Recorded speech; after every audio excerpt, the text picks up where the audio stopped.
Hi, in this video I will explain how to properly handle errors in your Go programs.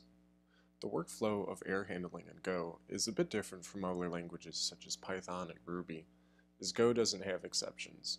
Instead, errors are values returned from functions as part of the tuple of return values. It's important to check whether a function call returns an error and make a decision on how to handle that case.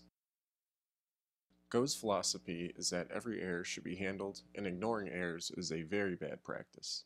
Let me explain the workflow of basic handling using a simple program that validates a JSON file and makes a copy into another file. First, we need to open the file for reading. I use OS open, and it returns two values, a file handle and an error value. If the error value is not nil, that means something wrong has happened. In this case, we just simply print the error and exit. Next, we need to write the whole file in order to be able to unmarshal its JSON contents. I use ioutil read all, which returns the data bytes and an error value. We must check again if the error is not empty before continuing. We're going to unmarshal JSON data into an empty interface just for simplicity. This will allow us to check for the syntax errors, but not for type or field errors. It's possible to get an error value from a function and check it in the same line of code, like this. So if JSON was successfully decoded, it seems to be valid. The program will continue to write a copy into another file, but it needs to create the new file first. Again, check for the error. If an output file cannot be created for some reason, the program must terminate. The IOCopy function that I'm going to use to copy the data from the memory into the output file takes two arguments, the destination writer and the source reader. We could skip the first return value and pay attention to the error. If it's not nil, something wrong has happened during the copy. The last thing we're going to do is close both files, calling the close method on the corresponding handlers. But wait, they can return errors too. We won't treat them the same as previous critical ones, but it's still worth to issue a warning if the file has failed to close. Okay, that seems to be all we need, so let's try it. I intentionally made a mistake in the file name. There's an error which we just printed in the console, but what if we wanted to handle the case of a missing input file specifically? Well, the package provides a few helper methods to check what exactly the errors mean.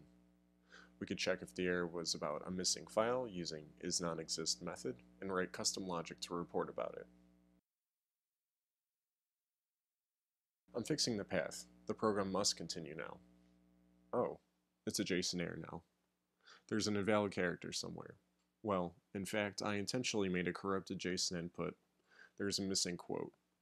But imagine if the file is so big, about a couple of megabytes, that we don't want to search it by hand.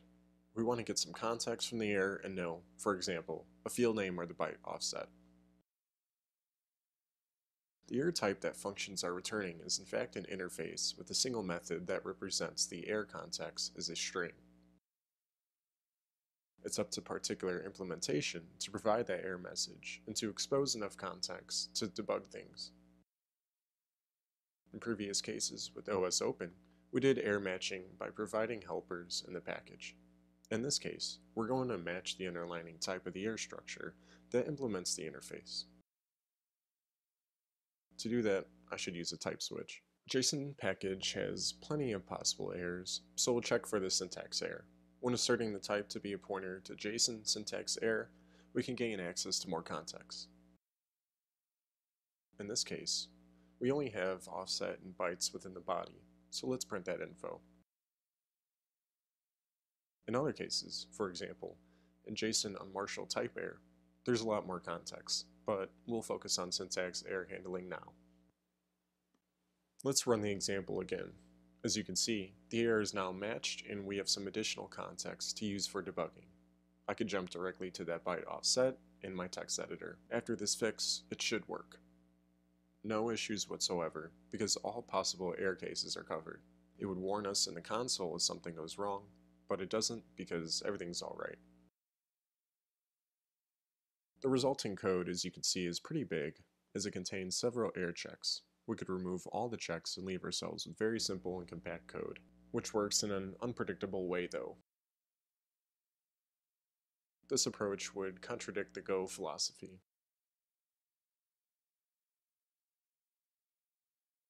If we want to be the good guys who respect errors, it's time to create some custom errors in our code.